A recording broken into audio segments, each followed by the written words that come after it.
Mhm. Recording in progress. So at the end of the day, when we got together, Bill said, well, I don't think it's for me. And I said, okay, that's good, because I think Lexington's a little small for me. And there's just not a lot to offer. And then Then we finished the trip and were thinking about Kentucky and a couple other places we'd stopped. And I got a call from Bud Benenson, the chair of the department, because I then wrote back to him and told him, well, thank you so much, but it just doesn't seem right for me.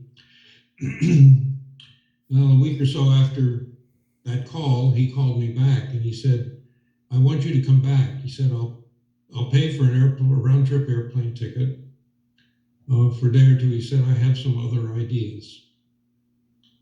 Well, that meant going alone. And of course, that was fine with Ardith. So I found the time and we arranged it, and I flew back to Lexington. Bud Benenson met me at the airport and put me in the car, and we started driving, and we bypassed Lexington. The airport's sort of northwest of town, and instead of going through town, we went around town and headed out of town east. And I said, where are we going? And he said, I have something I want to show you. And he drove me to Hazard, Kentucky. So it was about an hour and a half on the road, on an interstate highway first, and then a 2-lane blacktop down into the hills to get to Hazard. He took me to the community college there, where I met the president of the community college. And he told me on the way down that he thought I might be more interested in their rural program. I'm just blocking on the name. What were we called?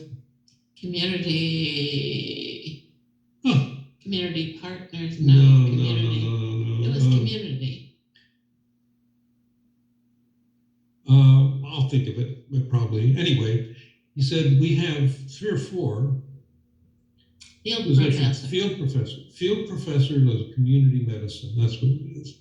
And he said, so instead of having being in White's or having an office in Lexington, we have, at that point they had, I think, 3 other physicians who were living in rural towns, small cities in eastern and western Kentucky, who were obligated to teach medical students in those communities and then come back together generally once a week on Fridays at the University of Kentucky in Lexington for faculty meetings and classroom teaching.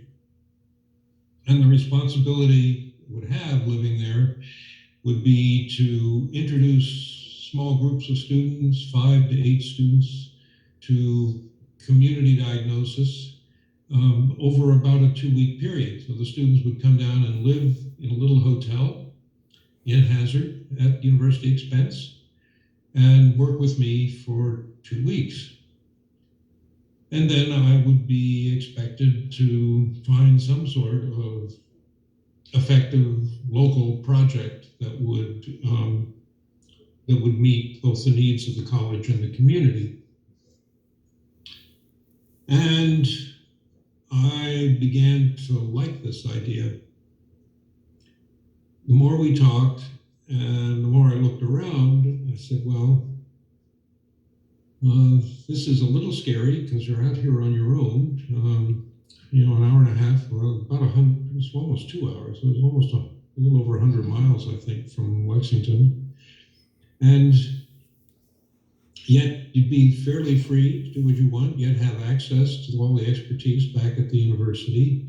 And he said, if you do this, I'll throw in an overnight stay on Friday. We have faculty meetings on Friday.